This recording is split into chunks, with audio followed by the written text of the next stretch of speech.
Halo, assalamualaikum warahmatullahi wabarakatuh. Selamat berjumpa kembali bersama Genta Bumi Jaya. Saudara-saudaraku semua yang dimana saja berada, semoga selalu dalam keadaan sehat walafiat, tak kurang suatu apapun. Semoga saja dimudahkan rezekinya. Amin amin ya robbal alamin. Dalam kali ini kami akan membuat sebuah tema perjalanan yang Pangeran Munding Wangi yang berasal dari tanah Jawa Barat. Beliau itu putra dari Maharaja Watu Niskala Kencana yang konon zaman terdahulu berkuasa di tanah Pasundan.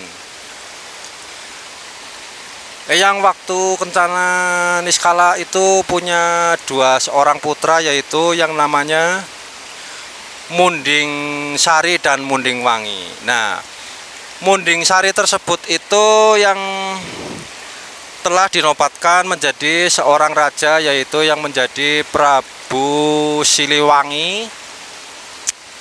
Dan yang sesungguhnya yang ditunjuk oleh beliau yang Prabu Watu Kencana tersebut itu yang ditunjuk adalah yang Munding Wangi. Akan tetapi yang Munding Wangi itu lebih memilih menjadi seorang pendeta, yaitu seorang pertapa, menggali ilmu yang sedalam-dalamnya, karena tujuannya yang Munding Wangi itu ingin mewujudkan sesuatu kemerdekaan secara hakiki, yaitu merdeka dengan sendirinya, yaitu diantaranya tanah Pasundan dan di tanah Jawa bagian tengah, yaitu yang masih terhubung sampai hari ini, yaitu di antara Karsidenan Banyumas dengan tanah Pasundan. Nah, ini sedikit akan saya ceritakan tentang perjalanan yang Munding Wangi yang berasal dari tanah Jawa Barat. Beliau itu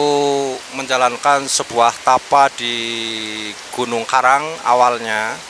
Setelah beliau itu mendapatkan suatu petunjuk dari Gunung Karang itu bahwa di tanah Jawa, di Jawa Tengah itu ada sebuah tiga cahaya yang menjulang tinggi sampai ke langit. Cahaya putih tersebut itu sebesar lidi aren, tiga menyinari sampai dengan ke langit. Maka beliau itu disuruh untuk berjalan ke arah timur, sehingga beliau itu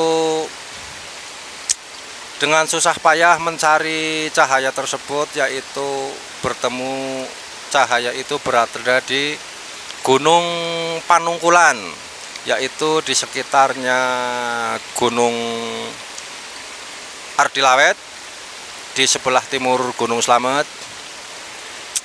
Beliau itu melalui perjalanan yang begitu sulit untuk naik ke bukit tersebut, yaitu waktu itu belum menjadi sebuah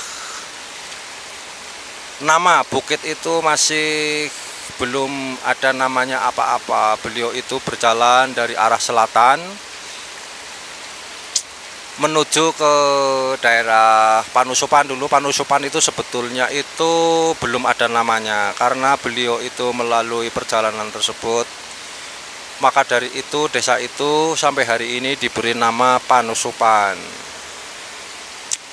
Nah, setelah berada di Panusupan, beliau itu naik ke atas gunung tersebut.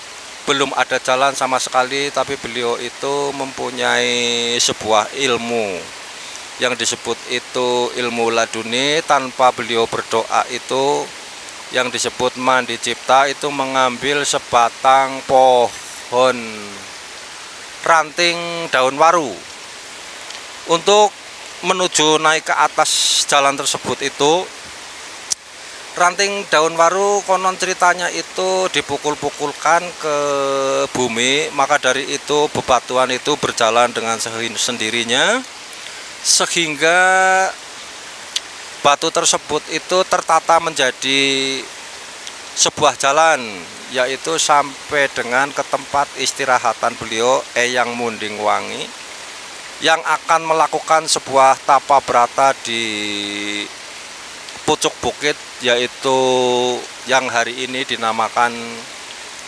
Gunung Ardilawet.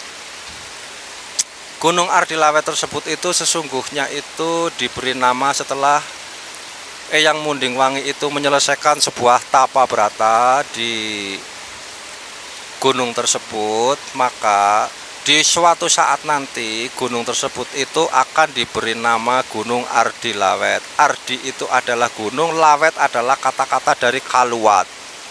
Itu terjadinya gunung tersebut itu berasal dari perjalanan Eyang Mundingwangi sebelum bergelar menjadi Kanjeng Pangeran Syekh Jambu Karang. Kiranya sampai di sini dulu dalam pembahasan tersebut. Insya Allah akan kami sambung kembali dalam episode selanjutnya. Terima kasih apabila sejarah tersebut yang begitu singkat ada kekurangan. Kami sebagai Genta Bumi Jaya mohon maaf yang sebesar-besarnya. Assalamualaikum warahmatullahi wabarakatuh.